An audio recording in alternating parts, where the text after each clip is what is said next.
বাংলাদেশের সাবেক প্রধানমন্ত্রী শেখ হাসিনার পতনের পর থেকে রিসেন্টলি এই সময়টায় এসে আমাদের ভারত এবং বাংলাদেশের মধ্যে সম্পর্কের মধ্যে কিন্তু বিশাল একটা টানাপোড়েনের সৃষ্টি হয়েছে।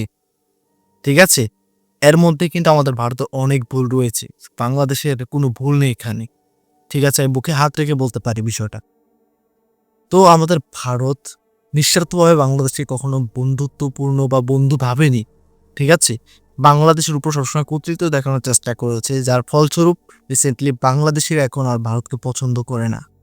তো যাই হোক ভিউয়ার্স, মূল বিষয়ে আসি। এই যে আমাদের ভারত এবং বাংলাদেশের মধ্যে সম্পর্ক প্রায় শেষের দিকে এক কথায় বলতে গেলে। ঠিক আছে? তো এই সময়টাতে এসে, এই অবস্থায় এসে আমাদের ভারত কিন্তু বেশ লস খাচ্ছে। পুরোপুরি লস খাচ্ছে। ঠিক আছে? আমাদের ভারত যতই এখানে খুব দেখাচ্ছে বাংলাদেশিদেরকে ভারতে প্রবেশ করতে দেব না, ভিসা বন্ধ করে দিয়েছে এটা সেটা। কিন্তু দিন শেষে হিসাব করতে গেলে আমাদের ভারত অনেক বেশি লস খাচ্ছে এবং ইন ফিউচারেও খাবে। তো ভিউয়ার্স, এই কথাটা আমি কেন বলছি, হ্যাঁ একটু পরেই বুঝতে পারবেন যে এই কথাগুলো আমি কেন বললাম। ভিউয়ার্স, আজকে আমি দেশ বিদেশ ভিডিও ইউটিউব চ্যানেল নিবেদিত একটা গুরুত্বপূর্ণ এবং ইনফরমেটিভ নিউজের উপর রিয়েকশন দিতে যাচ্ছি। হ্যাঁ ভিউয়ার্স, আর আজকে আমি যে নিউজটার উপর রিয়েকশন দিতে যাচ্ছি, নিউজটার শিরোনামটা আমি আপনাদেরকে একটু পরে শোনাচ্ছি। নিউজটার শিরোনামটা হচ্ছে, ভারতে কাঁচা পাট রপ্তানিতে নিষেধাজ্ঞা দিল বাংলাদেশ। ও মাই গড, বিষয়টা বুঝতে পারছেন? দেখুন, পাট শিল্পের দিক থেকে আমাদের ভারত অনেকটাই বাংলাদেশের উপর নির্ভরশীল। সেই জায়গা থেকে বাংলাদেশ হঠাৎ কেন আমাদের ভারতের উপর পাট রপ্তানিতে নিষেধাজ্ঞা জারি করলো, এবং এর ফলে কি হতে পারে আমাদের ভারতে? ভিউয়ার্স, ইন ডিটেলস বিস্তারিত আজকে জানবো এবং আপনারাও জানবেন। তো ভিউয়ার্স, আমি রুবায়েত আছি আপনাদের সঙ্গে। Welcome to my YouTube channel show with Rubayet. তাহলে চলুন আপনাদের সঙ্গে একসঙ্গে মিলে দেশ বিদেশ ভিডিও ইউটিউব চ্যানেল নিবেদিত আজকের সম্পূর্ণ নিউজটাকে দেখে আসি এবং বিস্তারিত বিষয়টাকে জেনে আসি। Let's get start. ভারতের কাছে কাঁচা পাট রপ্তানি বন্ধ করার ঘোষণা দিয়েছে বাংলাদেশ। গতকাল সন্ধ্যায় বাংলাদেশের বাণিজ্য উপদেষ্টা শেখ বশিরউদ্দিন আনুষ্ঠানিকভাবে ভারতে কাঁচা পাট রপ্তানির ওপর নিষেধাজ্ঞা আরোপ করেন। বাংলাদেশের আকস্মিক এই নিষেধাজ্ঞার ফলে ভারতের প্রায় 1044টি পাটকল কার্যত বন্ধ হয়ে যাওয়ার উপক্রম হয়েছে। এর ফলে প্রায় 2 লক্ষাধিক ভারতীয় শ্রমিক কর্মহীন হয়ে পড়েছেন। ভারত দীর্ঘদিন ধরেই বাংলাদেশ থেকে কাঁচা পাট আমদানি করে এবং সেই পাট দিয়ে উৎপাদিত পণ্য ইউরোপ, আমেরিকা, জাপান, চীন ও কোরিয়া সহ বিভিন্ন দেশে রপ্তানি করে থাকে। কাঁচা পাট আমদানিতে ভারত পুরোপুরি বাংলাদেশের ওপর নির্ভরশীল। ভারতের প্রায় 85% কাঁচা পাট বাংলাদেশ থেকে আমদানি করা হয়। বর্তমানে বিশ্বের শীর্ষ পাট উৎপাদনকারী দেশ হচ্ছে বাংলাদেশ। বিশ্বের মোট 90%-এর বেশি পাট বাংলাদেশের মাটিতেই উৎপাদন হয়। বাংলাদেশের নদীবাহিত পলিমাটি, উষ্ণ ও আর্দ্র আবহাওয়া পাট চাষের জন্য অত্যন্ত উপযোগী। এই অনন্য প্রাকৃতিক সুবিধাই বাংলাদেশকে বিশ্বের শীর্ষ পাট উৎপাদনকারী দেশে পরিণত করেছে। বাংলাদেশ হঠাৎ পাট রপ্তানিতে নিষেধাজ্ঞা দেওয়ার কারণে ভারতের পাট শিল্পের পুরো ভবিষ্যৎ অনিশ্চয়তার মুখে পড়েছে। গত জুলাই মাসে ভারতে প্রতি টন কাঁচা পাটের দাম ছিল প্রায় 60,000 টাকা, কিন্তু বর্তমানে সেই দাম অস্বাভাবিকভাবে বেড়ে দাঁড়িয়েছে 2,32,000 টাকায়। এই অস্বাভাবিক দাম বৃদ্ধির ফলে বৈশ্বিক বাজারে ভারতীয় পাট শিল্প টিকে থাকতে পারবে কিনা তা নিয়ে বড় ধরনের সংশয় তৈরি হয়েছে। বাংলাদেশের পাট রপ্তানি বন্ধের পর ভারতের পাট শিল্পের পরিস্থিতি কতটা সংকটময় হয়ে উঠেছে তার বাস্তব চিত্র ধরা পড়ে নয়াদিল্লির রেসকোর্স রোডে। গতকাল ভারতের প্রধানমন্ত্রী নরেন্দ্র মোদীর কার্যালয়ের সামনে বাংলাদেশ থেকে পাট আমদানি চালু রাখার দাবিতে বিক্ষোভ করেছেন ভারতীয় পাট শিল্পের সঙ্গে জড়িত হাজারো শ্রমিক।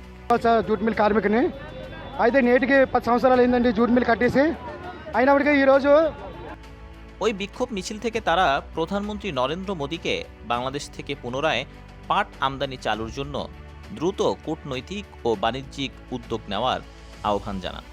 ভারতীয় জুট মিলস অ্যাসোসিয়েশনের সভাপতি রাঘবেন্দ্র গুপ্ত জানান, বাংলাদেশ থেকে পাট আমদানি ছাড়া বিশ্ববাজারে ভারতের পাট শিল্প টিকে থাকা সম্ভব নয়। বাংলাদেশ একাই বিশ্বের 90% পাট উৎপাদন করে। বাংলাদেশ ছাড়া পৃথিবীর অন্য কোনো দেশই এ পরিমাণ পাট উৎপাদন করতে সক্ষম নয়। এজন্যই ভারতের পাট আমদানির একমাত্র উৎস হচ্ছে বাংলাদেশ।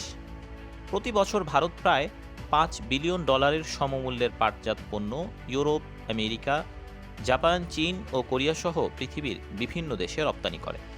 পাটের প্রধান উৎসস্থল বাংলাদেশ হলেও অনেক ইউরোপীয় ক্রেতাই পাটকে ভারতীয় পণ্য হিসেবে চিনে।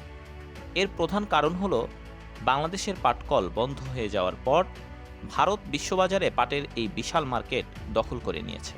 ফলে বর্তমানে বিশ্ববাজারে পাটের একক শক্তি হিসেবে রাজত্ব করছে ভারত। বাংলাদেশ পাট দেখুন, এই অবস্থায় যদি বাংলাদেশের পাটকলগুলোকে পুনরায় চালু করা হয় এবং বাংলাদেশের পাটকে ব্যবহার করে আমাদের ভারত যেভাবে বিজনেস করছে সেভাবে বিজনেস করে, তাহলে বুঝতে পারছেন বাংলাদেশের অর্থনীতিটা কোথায় উঠে যাবে এবং আমাদের ভারতের অর্থনীতিটা কোথায় নেমে যাবে। দেখুন, এই যে যারা আন্দোলন করছে আসলে তারাই হচ্ছে আসল মানুষ, আমাদের ভারতের আসল মানুষ তারাই খেটে খায়, তারা কষ্ট করে কাজ করে খায়, ঠিক আছে। আর যারা ভাষণ মারে, যারা রাজনৈতিক চেয়ারে বসে আছে, আসলে তারা ভাষণ মারে, শুধু তাদের দ্বারা ভাষণটাই সম্ভব। তারা সাধারণ মানুষের কষ্ট বুঝে না, ঠিক আছে। তারা ভাষণ দিয়ে বাংলাদেশকে উড়িয়ে দেবো, এটা করবো সেটা করবো, এগুলো বলে আরো বাংলাদেশ ভারতের সম্পর্ক নষ্ট করছে। সাধারণ মানুষের কষ্ট তারা বোঝে না, সাধারণ ভারতীয়দের কষ্ট তারা বোঝে না এবং বোঝার চেষ্টাও করে না। হ্যাঁ, দেখুন, বাংলাদেশের উপর আমাদের ভারত যে নিষেধাজ্ঞা জারি করে ভিসার দিক থেকে আর অন্যান্য দিক থেকে, তো সেই জায়গা থেকে বাংলাদেশ করবে, এটা স্বাভাবিক, ঠিক আছে।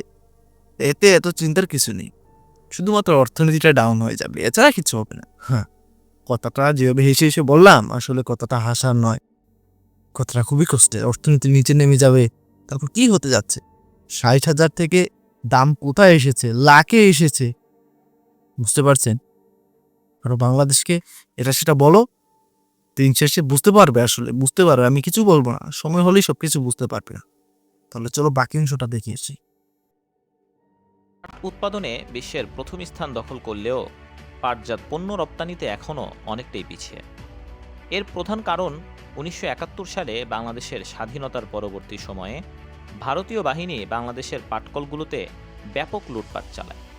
অভিযোগ রয়েছে, ভারতীয় সেনাবাহিনীর কর্মকর্তারা বাংলাদেশের পাটকল থেকে বিভিন্ন মূল্যবান যন্ত্রপাতি ও মেশিন চুরি করে নিয়ে যান। অথচ সে সময় পাটই ছিল বাংলাদেশের বৈদেশিক মুদ্রা অর্জনকারী একমাত্র পণ্য, যেখান থেকে বাংলাদেশের 80% বৈদেশিক মুদ্রার যোগান আসত।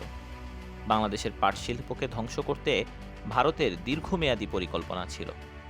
ভারতের ষড়যন্ত্রে বন্ধ হয়ে যায় বিশ্বের বৃহত্তম jute mill Adamjee jute mill. নারায়ণগঞ্জের অবস্থিত এই জুট মিলটিতে কাজ করত প্রায় লক্ষাধিক শ্রমিক কর্মচারী। বাংলাদেশের রাষ্ট্রায়ত্ত পাটকলগুলো বন্ধ হওয়ার ফলে ব্যাপকভাবে লাভবান হয়েছে ভারত। তবে অন্তর্বর্তী সরকার আবারও পাটকলগুলো পুনরায় চালুর উদ্যোগ গ্রহণ করেছে। ইতিমধ্যেই বাংলাদেশের পাট শিল্পে বড় ধরনের বিনিয়োগের ঘোষণা দিয়েছে চীন।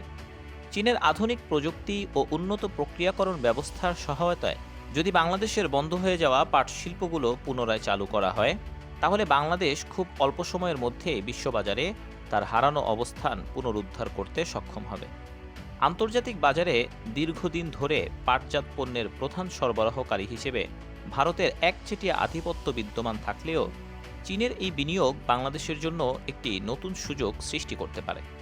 এর ফলে বাংলাদেশ পুনরায় বিশ্ববাজারে ভারতীয় পাট শিল্পকে টেক্কা দিতে পারবে।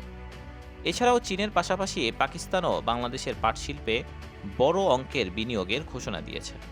এর পেছনে অন্যতম কারণ হল পাকিস্তান বিশ্বের শীর্ষ পাট আমদানিকারক দেশগুলোর একটি। পাট শিল্পে দেশটির দীর্ঘ অভিজ্ঞতা রয়েছে। 1950 সালে পাকিস্তানের ধন্যাঢ্য আদমজী পরিবারের দুই ভাই ওয়াহেদ আদমজী ও জাকারিয়া আদমজী যৌথভাবে বাংলাদেশের বৃহত্তম আদমজী জুট মিল প্রতিষ্ঠা করেন নারায়ণগঞ্জের শীতলক্ষার তীরে সিদ্দিরগঞ্জের সুবিলপাড়ায়। 297 একর জমির ওপর গড়ে ওঠে এই ঐতিহ্যবাহী জুট মিল। 1951 সালের 12 ডিসেম্বর 1700 হেসিয়ান ও 1000 শেকিং লুম দিয়ে শুরু হয় এই জুট মিলের উৎপাদন। সে সময় প্রতি বছর প্রায় ৬০ কোটি টাকার বৈদেশিক মুদ্রা আয় হতো এই মিলটি থেকে। একই বছর উৎপাদন বাড়ানোর জন্য বসানো হয় ৩,৩০০টি তাঁতকল। আদমজী জুট মিলের উৎপাদিত চট, কার্পেট সহ অন্যান্য পণ্য দেশীয় চাহিদা মেটানোর পাশাপাশি রপ্তানি হতে শুরু করে ভারত, চীন, কানাডা, যুক্তরাষ্ট্র, থাইল্যান্ড ও ইউরোপের বিভিন্ন দেশে। পৃথিবীর অন্যতম বৃহত্তম এবং এশিয়ার সর্ববৃহৎ পাটকল হিসেবে এ মিলের সুনাম ছড়িয়ে পড়ে সারা বিশ্বে। চাহিদা বাড়ার পাশাপাশি বাড়তে থাকে উৎপাদনও। শীতলক্ষ্যার দুই পার, সিদ্ধিরগঞ্জ বন্দর ও সোনারগাঁয়ে গড়ে ওঠে পাটকল কেন্দ্রিক বিশাল জনবসতি। ১৯৬৪ সালে বেশি পরিমাণে হেসিয়ান কাপড় উৎপাদনের জন্য আদমজী মিলে ১২৮টি ব্রডলুম যোগ করা হয়। সেই সময় মার্কিন যুক্তরাষ্ট্রে হেসিয়ান কাপড়ের ব্যাপক চাহিদা ছিল। পরবর্তীতে ১৯৭১ সালে বাংলাদেশ স্বাধীন হলে আদমজী পরিবার বাংলাদেশ থেকে করাচিতে চলে যান। এরপর ১৯৭২ সালে বাংলাদেশ সরকার এই জুট মিলটিকে জাতীয়করণ করে নেয়। সরকারিভাবে বর্তমানে বাংলাদেশ থেকে ভারতে পাট রপ্তানিতে নিষেধাজ্ঞা আরোপ করলেও চোরাচালানের মাধ্যমে এখনও কিছু পরিমাণ পাট ভারতে প্রবেশ করছে। কিন্তু বাংলাদেশ যদি আরও বছরখানেক ভারতে পাট রপ্তানি বন্ধ রাখতে পারে, তাহলে ভারতের পাটকলগুলো কার্যত সম্পূর্ণভাবে বন্ধ হয়ে যেতে পারে। এই পরিস্থিতিতে বাংলাদেশ পুনরায় বিশ্ববাজারে তার হারানো অবস্থান পুনরুদ্ধার করতে সক্ষম হবে।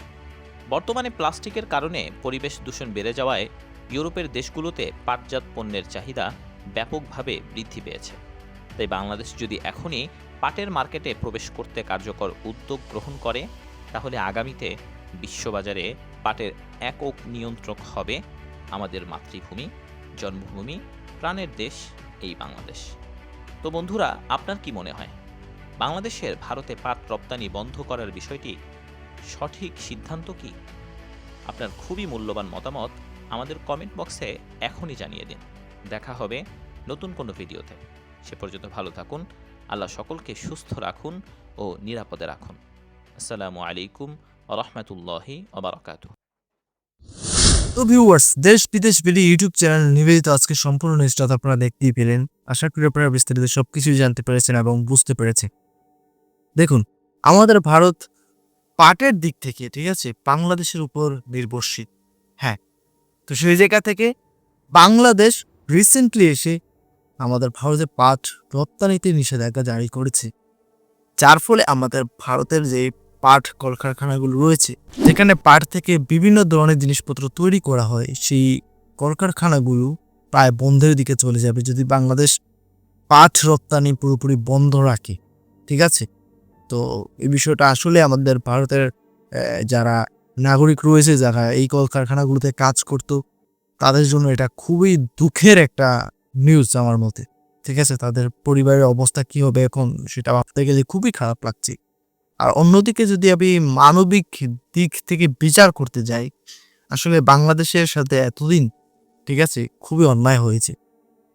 বাংলাদেশের যে কলকারখানাগুলো রয়েছে, বিশেষ করে পাটের কলকারখানাগুলো, সেগুলো বন্ধ থাকার কারণে, ঠিক আছে, বাংলাদেশের কাছ থেকে পাট ক্রয় করে আমাদের ভারত সেগুলো দ্বারা বিভিন্ন জিনিসপত্র তৈরি করে চড়া মূল্যে বিক্রয় করত।